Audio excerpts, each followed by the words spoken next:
Why do you think the universe is so big? Because it's full of stuff. That's an annoying answer. True, though. Hens climbed to the top of the hill with Clyde. He was less than half Clyde's age, but the older man seemed to do just fine working his way through the colony world's esoteric environment. Hens moved slowly, carefully, stepping around plants with tendrils that gently grasped at his boots. Clyde simply went, keeping his attention on the things ahead of him instead of what was at his feet, not seeming to acknowledge the purple-blue shapes scuttling on the ground. The greater landscape came into view once they brushed past the final stand of pillars.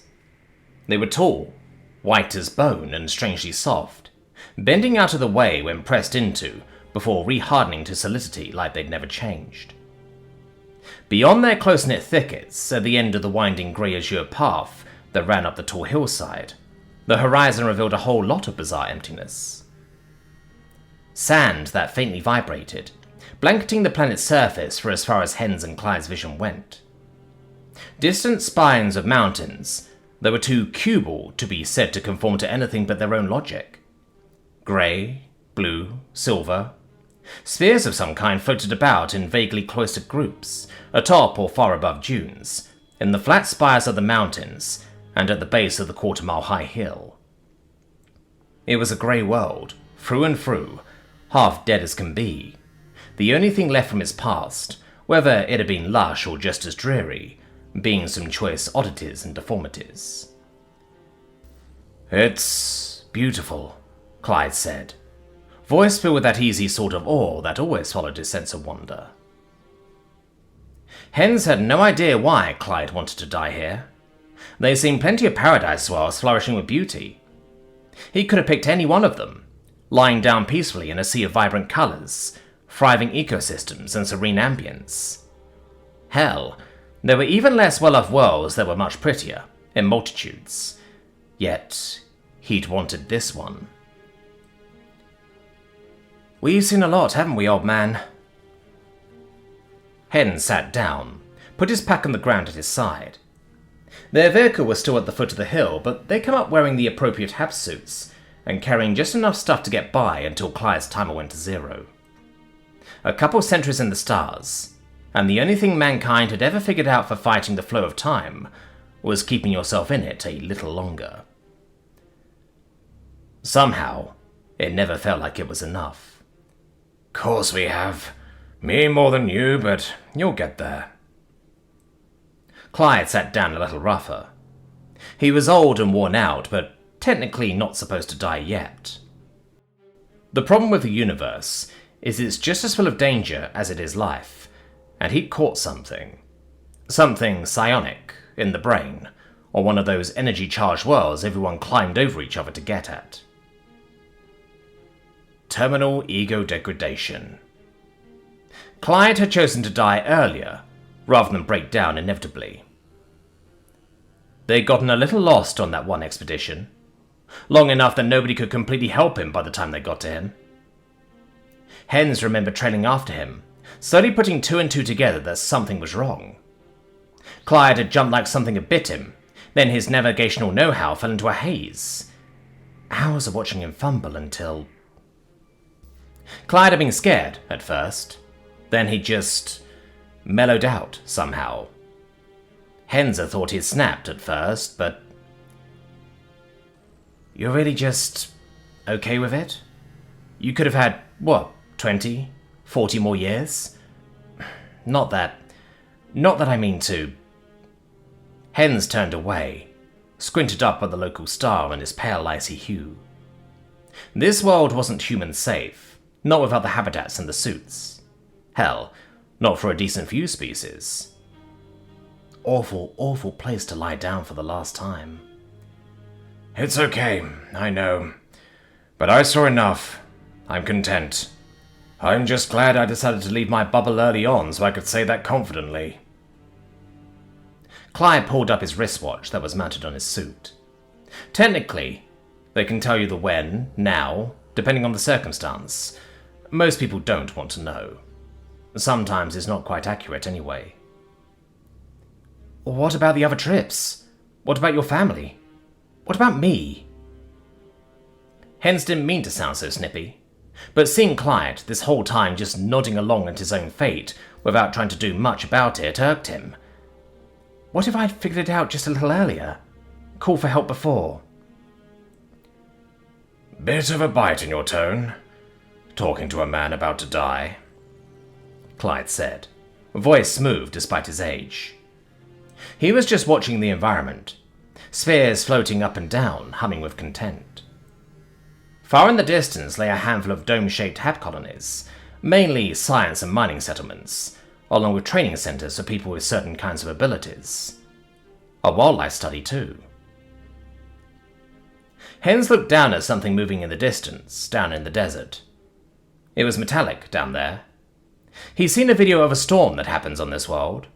Something lightning-like arcing down, sending the ground grainy and floating like someone was playing with one of those ancient children's toys with the magnetic sand. Shards would follow after, columns of twirling jagged objects, some of it turning white somehow. When it was all over, they fall back to the surface, turning into the pillars they brushed through coming up here. One such storm was starting up right now. Kind of nice, isn't it? Life finds a way to impress. Even the stuff that isn't all that alive. Clyde had his gaze fully locked on the swirls of grey-blue grain that were floating out of the dunes into parallel spirals. They twisted, turning like strange serpents as thunder boomed somewhere above. Zigzagging arcs of purple-white bloomed in and vanished as fast as you could snap your finger, turning dull colours into sharp eggshell textures. I don't know. I'm sorry. I don't want to see this stuff without you. I thought we could have gone somewhere. Hens couldn't keep all the emotion out of his voice, no matter how hard he tried. Nicer? It's all part of the big black, isn't it? Look. Clyde pointed. Reluctantly, Hens followed his gaze. There was a herd of fat, ugly pale things with silver spines coming out of the ground, shaking off sand and moving towards one of the swirling columns. It stepped from side to side on legs that seemed too thin to carry it, then let itself be picked up after its spines began to resonate. Up it went, helpless but oddly without struggle. The rest followed after it. They made some sort of high-pitched noise that sounded a bit like if someone ran old Morse code through a ringing wine glass. Isn't that going to... Just watch. Hens did. He saw the creatures get tossed like softballs after they slowly, placidly rotated around the sky, reaching swirls of alien sand all the way to the distant clouds far above. Hens flinched, picturing one splattering into the side of one of those mountains. Instead, they all started gliding their way towards a cluster of those spheres. They attached to it, one by one, like magnets to a fridge before they began crawling all over it. Huh. Hen's wince turned into a contemplative frown and raised eyebrows. Clyde said nothing. He just smiled, humming a familiar tune he always sang wordlessly whenever he thought he was at the peak of a journey. It was off-key now, tainted by a foggy memory that had every right to still be clear as day. It did not seem to bother Clyde, if he even noticed. The alien lifeforms found whatever it was they needed to, began pressing all about at things only they could see across the surface of their designated sphere. Hens couldn't see anything from this distance, so he filled in the sounds of his mind. Beeps, boops, clicks. The sphere let out one sound of its own, a resonating hum, before the things operating it responded with their awkward cries, and it began to open. Well, son of a... Hens watched as dozens of the silver-spined white blobby entities poured out like a nest of insects with all its eggs hatching at once. The presumably adults of the bunch who'd opened the structure carried the sphere's unfolding pieces down with them to the ground, resuming that glide they'd done with no visible wings or flaps. When they finally alighted close to the metallic sand desert's floor, they dropped less ceremoniously and pulled the pieces underground. A new dune appeared over top of where they'd dug. Hens wasn't sure why, but it happened, and he felt like that last one, when it turned towards him and Clyde, was looking at him specifically. What just happened? Hens forgot why they were there for a moment, looking over at Clyde. No idea. I think it was life going on, as the saying goes. Is that what you came here to see? Before you... Hens spoke slowly, not because he was worried of saying the wrong thing. Something in his gut twisted, made him afraid of the answer. When you tell me those will be your last words, then you'll... Clyde didn't answer right away. Instead, he finished watching the storm, all the way up until the last shards of white landed back onto the landscape and began to soften and tie themselves into shapes. Hens thought he saw some of those skittering purple-blue things they'd seen coming up the hill, running up to and melting into the new thickets. It was next on the list, Clyde replied, finally, as if it was the only answer that made sense. Maybe it was. The bucket list? The one we were filling out together. Yeah. Clyde glanced at Hens, turned towards the desert, then paused. He turned towards Hens in full, grunting with the movement, and crossed his legs. He checked the watch, made a face, then dismissed some thought of his with a headshake and grinned. I wanted to ask you a favor, too. A favor? Your... will? I wrote that up already. Clyde waved a hand dismissively over his shoulder. I want you to finish it off for me. There's a lot still on there. Are you serious? Hens blinked at him. His shoulders trembled. He wasn't sure if he was irritated or something a lot harder to push back down. Well, someone has to get it done, and it won't be me. Clyde turned back towards the desert, the distant colonies, and the world he would soon be leaving behind. I've only got till the sunset. Well, the local equivalent, at least. Travel takes time I don't got. You could have had more. You didn't need to... Hen's voice cracked. Opt for pulling the plug? Clyde let some upset into his voice. It echoed slightly. Something was disturbed behind them. The hard tone turned into a metallic ding bouncing off somewhere in the distance. Clyde sighed.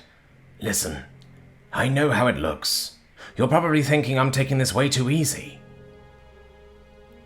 Hens remembered Clyde's face when he first got the news, before he'd made his peace. I know you're not, and I know I shouldn't have pretended otherwise. It's okay. I'll say it. I'm scared.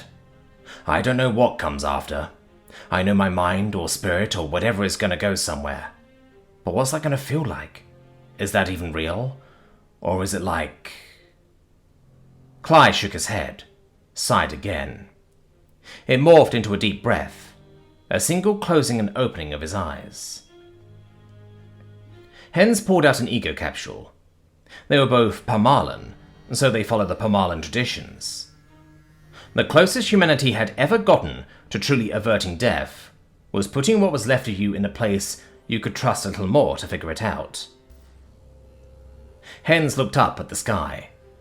It was coloured a pale amethyst so faint it was almost earth-sky blue, laced with a never-fading tapestry of entwined auroras in a mix of blue, purple, grey, white, and silver hues. That thing, that tapestry, either killed this world, or it pulled what was left out of the ashes. You're sure you want... this one? Hens didn't ask, just restated. Not really, but I figure if I ever come back, I'd like to do it helping breathe life into a place that didn't get much of a chance in the first place.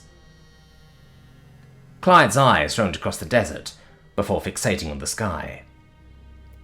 I'll do it. I'll finish the list. Hens had to take a second, to breathe and work the tension out of his body. He couldn't get his heart to slow down, but it didn't matter. I just wish we could have done it together. He fiddled with that little metal stick. He wondered what happened to all the people who didn't have these. And he wondered if, far off in the future, where Clyde would end up. Where he would, too, when everything went black. Like I said earlier, I saw a lot. I could have died alone, in some sad, lonely colony, or apartment, or wherever else. I'm glad I got to choose, and to spend a lot of that time choosing to be with you and everyone else I picked up along the way. Clyde raised an eyebrow at Hens. You recording? Yeah. Good. I want to... Shit. Can't think of anything else profound. Do you think things would be different if we hadn't taken that one trip? Of course they would have. But someone has to wander, so everyone else knows where to go and not to go, right? Clyde looked up again. Night, or at least this was answer today, was starting to fall. The shade of purple took on a darker colour, becoming thick and opaque, before it started to unveil a carpet of black void and shining stars. Distant worlds, distant lives. I'll send you copies of my journal. The pictures, too. If you find out the dead can reply, let me know. I'll try. Those were Clyde's last words. He either couldn't think of anything to follow up with, or decided it wasn't worth saying. Maybe he was too lost in his own thoughts. The sky became twilight and full, that pale blue star disappearing into the flat tops of the mountains. There was a faint beep. Hens didn't look at Clyde, at least not anywhere but his face. The older man had tears in his eyes, but he was smiling.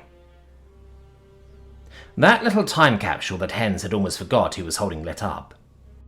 It was brighter than Hens had expected, a rainbow of colours in varying intensities, all of them their own shade of brightness. The closest mankind ever got to immortality was another question. One some people, who died in the wrong places and at the wrong times, simply never got to ask. Hens wondered what happened to those people, if their gods took them in the end regardless, or if they were content to just fade away. Someone would find out, eventually. Hens had one last thought as he built up the willpower to open that small device, letting loose Clyde's essence, and watching it swell up into the clouds just as the sand had.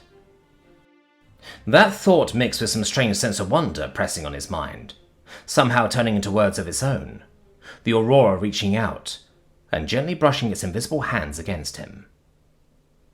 They were thinking, feeling the same way. I want to be somewhere I can call home. Maybe I can help others do that too.